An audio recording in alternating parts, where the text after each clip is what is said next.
What's up, everybody? Welcome back. Daily D YouTube channel podcast thing.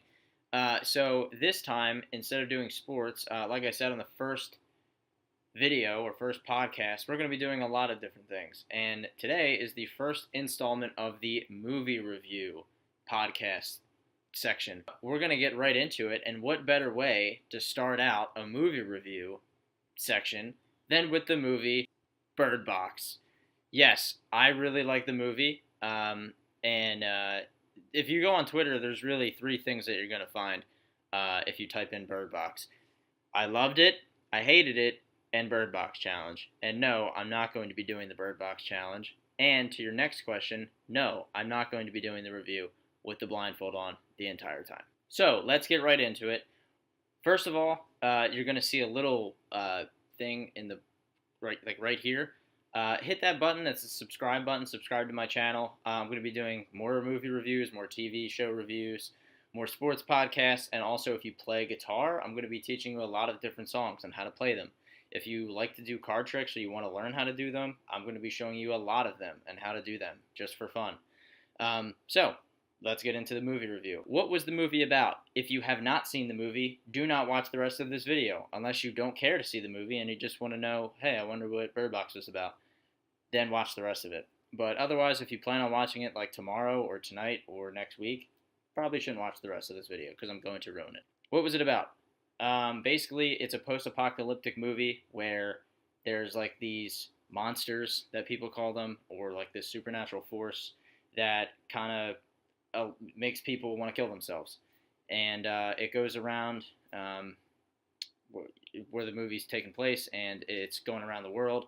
And if you basically just make eye contact with it, hence why people wear blindfolds, or why Sandra Bullock wore a blindfold, then it just drives you insane to the point where you want to kill yourself. So it sounds terrible, but that's pretty much what the movie's about, and it's about survival and sticking together and family and parenting and hope and mental illness, and there's a whole lot of different things into it. But the movie starts out pretty much with like a radio broadcast of some guy saying if you go down the river, it's 2 day travel down the river, then you'll find a sanctuary where you're safe from all the monsters. And then it cuts to present time. So we don't know who's talking, we don't know who he's talking to or where this takes place at all, but that's what we know. So, present time, Sandra Bullock and her sister. Basically, Sandra Bullock's going to her lady parts doctor, and because she's pregnant at this time with her child, and it's her sister. And then all of a sudden, they're driving back from the hospital or place that they're at, and her sister sees this thing and she just crashes her car on purpose, and then she eventually gets hit by a truck and dies. So that's pretty shitty. But anyway, so then it continues, and then Sandra Bullock is running around because everyone else is frantic and running around, and picked up by this guy named Tom, and he brings her into this house, this big house where John Malkovich's character is, and there's like now maybe 4, 5, or 6 people in the house. They basically take shelter in there, and then it kind of has a Walking Dead feel to it, essentially, where oh, how could I forget? Machine Gun Kelly and some random girl are there as well. Why Machine Gun Kelly's in the movie, I don't know. But anyway, it kind of has a Walking Dead feel to it, where it's a apocalypse, and then there's crazy things start happening, and then they take shelter, and then it's like, oh, should we let another person into the group? And then half the group wants to, and then half the group doesn't want to, and then people die, and then they move somewhere else, and then other people try to kill them, but they kill them. It kind of they have an idea where if they go on the security cameras and they look at what's going on, they might be able to defeat the monster. I don't really know why they want to see what it looks like. That's their whole plan in the beginning, is to let's see what it looks like, and then maybe something else will happen. He goes upstairs to the security monitors. He sees the thing on the security footage, which, spoiler alert, you never get to see this monster the entire movie. You don't see it, which is fine. I think it's better if you don't see it. And then all of a sudden, he just bangs his head on a table and dies. So they find him, he's dead. And then they all start panicking, like, oh, what is going on? What's happening? What's happening? And then Charlie, Lil Rel Howery's character, is writing a novel in the movie, and he well, we don't see him doing that, but he says he's doing it, and it's about like demons and supernatural forces and all, and then he mentions all these different types of demons, and he makes the connection that this is what's going on. So anyway, they're like, okay, well, we're gonna have to take shelter here, so let's go to the grocery store, which is my favorite scene in the movie. They all get in this car, four of them get in this car.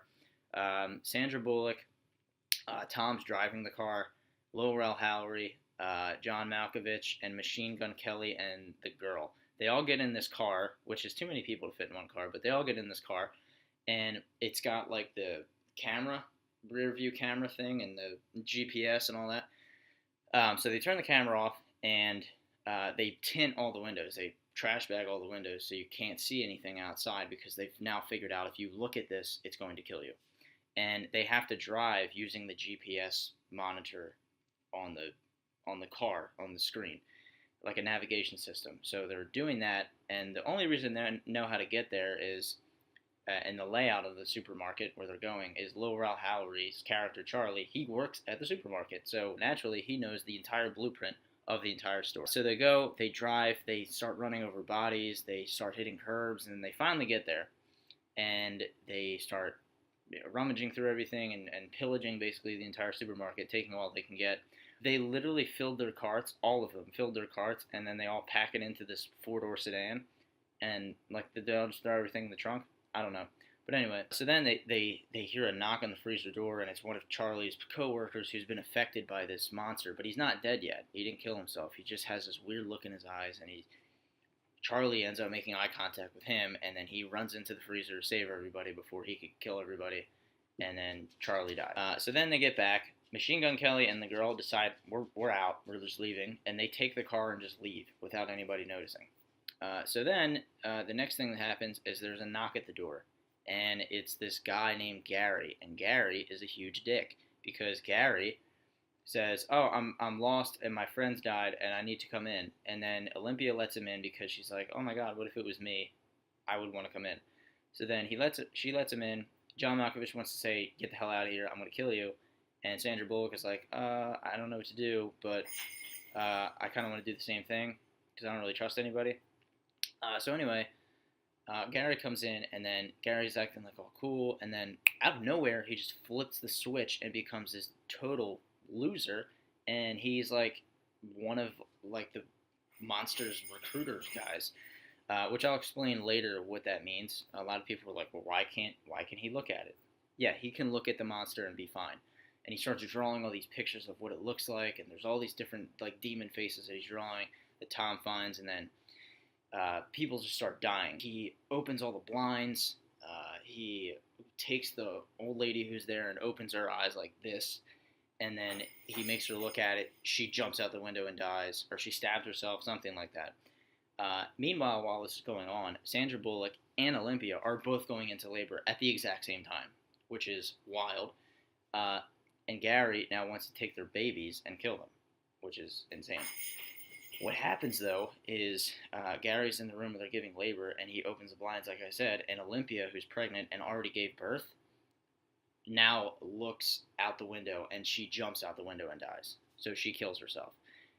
Now, before that happened, Olympia said to Sandra Bullock, like the night before that, "Hey, if something ever happens to me, please take care of my baby." So naturally, Sandra Bullock's like, "Okay, I'll be your baby's mom." And then Tom kills Gary. He dies. I think he shoots him with a shotgun or something like that. And then the movie fast forwards, like 5 years later. It's just Tom and now Sandra Bullock's character. Her name's Mallory, by the way, with Sandra Bullock's kid and Olympia's kid. And Sandra Bullock never names them. She names her kid Boy and Olympia's kid Girl. Boy and Girl. That's their name throughout the entire movie until the last 2 minutes of the movie. Going place to place, trying to find food and shelter, and then they bring it back to their little hut, and then they're just trying to live, basically. And then there's a struggle between, Tom's trying to tell them, like, "Oh, well, when I was a kid, I went out on a boat, and I had fun, and I built this tree house and did all this cool stuff." And Sandra Bullock gets really mad because she's like, they're never going to have a normal life. They're never going to go to school. They're never going to have friends.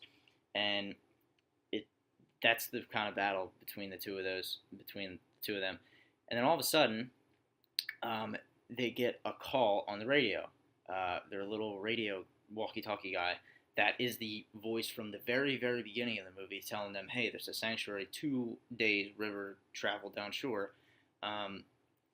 If you make it, you'll live forever, basically, without being killed by the monsters.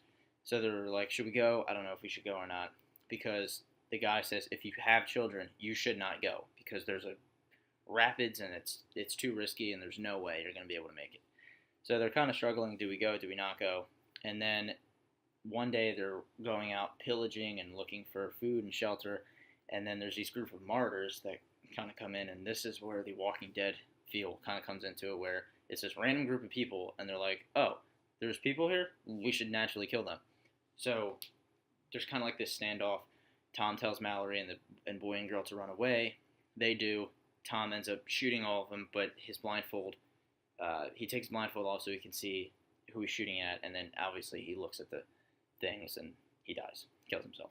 So Mallory decides to make the decision to let's go down the river and let's do this. And this is another great part of the movie because it's just there's so many different things that happens. There's so much struggle that goes on. There's someone that Mallory sees in the boat.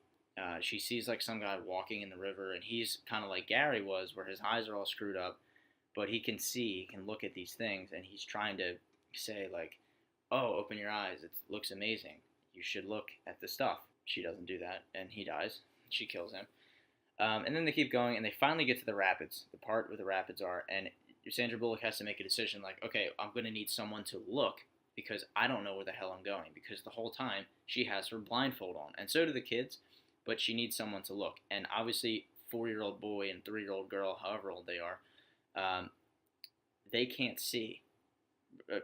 They're not going to be able to steer a boat at that age. So, plus with a blindfold on, that's just, you might as well just jump in the river. She basically says, one of you has to look, and she's like, I'm going to make a decision and choose between the two of you, and boy's like, I'll do it, and girl's like, I'll do it, and then you can kind of tell, like, she wants to pick the girl to do it because it's not her kid, it's Olympia's kid. She doesn't want her own child, boy, to do it because naturally I don't know, I don't have kids, but I just feel like maybe naturally you have more of a connection with your own kid than someone else's kid. But she ends up making the correct decision and not letting any of them look and just kind of wings it and goes, all right, we're just going to go down. So they eventually go down the river. They make it. They get out of the boat where they need to go. They don't exactly get to where they need to go. They have to find it. And the guy's like, you need to listen to the birds. And I'll explain the whole bird box thing later. But you need to listen to the birds and follow the bird sound. So they eventually get out of their boat and they start walking, and they all have their blindfolds on. It's really difficult. Like, I can't imagine how hard it must have been to act that. But if you put yourself in the position, like in the real life scenario, it's like, there's no way I would have made that. I would have died. And she like gets all these string things and uses her hands and feels everything. It's crazy. And she's like, tells her kids like, wait in the boat. Do not move from the boat because I need to go check out what's going on and where I'm at. So obviously she leaves. And what happens? Clearly, boy and girl get out of the damn boat. And they just start walking around because that's what they do, because they're children. What happens next is she can't find them. It's like this really cool scene where the monsters and the forces are like talking to the kids. It's like, take your blindfold off. It's fine, you can look. But it takes on the voice of Sandra Bullock. It's like their mom's voice. And then Sandra Bullock's trying to talk over the monsters and the force and the voice that the kids are hearing. It's like, don't take your blindfold off. It's kind of confusing a little bit, so you have to look into it more. Don't just take it literally, like, oh, the monsters can talk and Sandra Bullock can talk. They sound the same. No, you have to look into it a little bit more than that. Don't take the blindfolds off. Sandra Bullock finds them, obviously, and this is a toy for my dog. Come here, Kona. Come here. This is Kona. Say hi. That was her toy. Oh, love you too. Good job. They all rejoice. They come together, and they eventually find this place that this guy's talking about, and it turns out to be the school for the blind. And they're like, oh my god, they can't see anything. Duh, that's why they're all alive. So they all get there. Sandra Bullock gets there, and they have this bird box the whole time that they were carrying around in the movie. And basically what the birds do is they're kind of like a guider, or like a guardian, essentially, where the birds, they see it, and when they do see it, they go insane. They go nuts.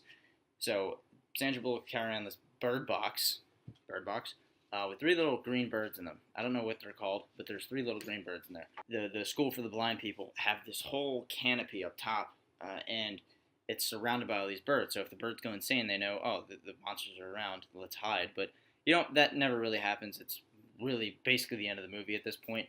The movie is based off a novel, which they don't really connect this part, but in the book, it's explained that one time the monsters got in and killed a bunch of people, and it drove a mother insane to kill some kids. And some of the people actually blinded themselves when they got there, who weren't already blind. So they like took knives and blind themselves. They took their like literally ripped their eyes out to make themselves blind so they don't die. But that doesn't happen in the movie.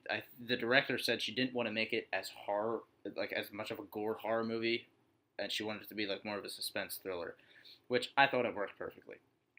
So that's pretty much the end of the movie. It's kind of just like they live forever, and then at the very, very end of the movie, it's kind of this is kind of corny and cheesy, but Sandra Bullock's I think it's called an OGBYN or something like that. Her lady part doctor is there at the sanctuary. I don't know why they did that, but they did. And she's like, "Oh, what are your kids' names?" And then she finally names them. She names the boy Tom after the guy that saved her and died, and the girl Olympia after her mother who killed herself because Gary was a dick. So that's pretty much the end of the movie right there. Again, I really liked it. So let's go over some things that everyone is questioning as to why they hate the movie or why they really like it. So the monsters, as people are calling them, you don't get to see them, which is great because I think if you do see them, it's like it kind of takes the suspense out of it and it kind of takes the deep meaning out of the movie, and it turns it into like this horror movie where these monsters are killing everybody, and that's original and it's been done before, and I don't really want to see that, and I'm glad they didn't do that. So basically, the way I took this was my interpretation of it, and this is why I like these types of movies, is because you can interpret this how you want. You can say, well, it's a demon, and just like Charlie's theory was, it's a demon, and these demons you just don't see them because of the mystery, and they just drive people insane to kill themselves. I kind of took it as mental illness factor, where these monsters / forces are kind of like a mental illness on people, or like they represent all the negative things in people's lives that make them like depressed, or they make them ultimately want to commit suicide or something, and it's different for everybody. That's why I think it's great that you don't get to see the monsters, because every monster that someone sees is different. Like if I saw the monster, it'd be different for me. If Sandra Bullock saw the monster, it'd be different for her. So I think that's great why you can't see them. The next question everybody has is, well, why could Gary look at the monsters and not die? Because he was already mentally ill. He had some type of mental disorder already. Whether he was depressed, whether he had dissociative identity disorder, whatever it was, he was someone that could look at this thing and kind of recruit, like a cult essentially, everybody else into becoming mentally ill and negative and wanting to kill themselves. I know it kind of seems weird, but that's the way I took it. And that's the way I was able to tie everything into making a lot of sense. But again, that's pretty much it. Overall, I really liked it. I thought it was a great movie, and I thought it was really well done. I thought it was well written, well acted. It's starting up a lot of discussion. Great movie, definitely recommend it. And if you guys enjoyed this, I'm going to be doing a lot more movie reviews. I'm going to be doing a TV show review that show you. I'll tease that a little bit. I don't know if anybody have seen it, but I saw it. I really liked it. I thought it was good. That's going to be the next video, the TV show You. We're going to review that. And again, make sure you hit subscribe down here. Follow me on Twitter is going to appear at the bottom. Instagram is going to appear at the bottom. Subscribe, enjoy, like, share, do all that fun stuff. And wait for the next video. Peace.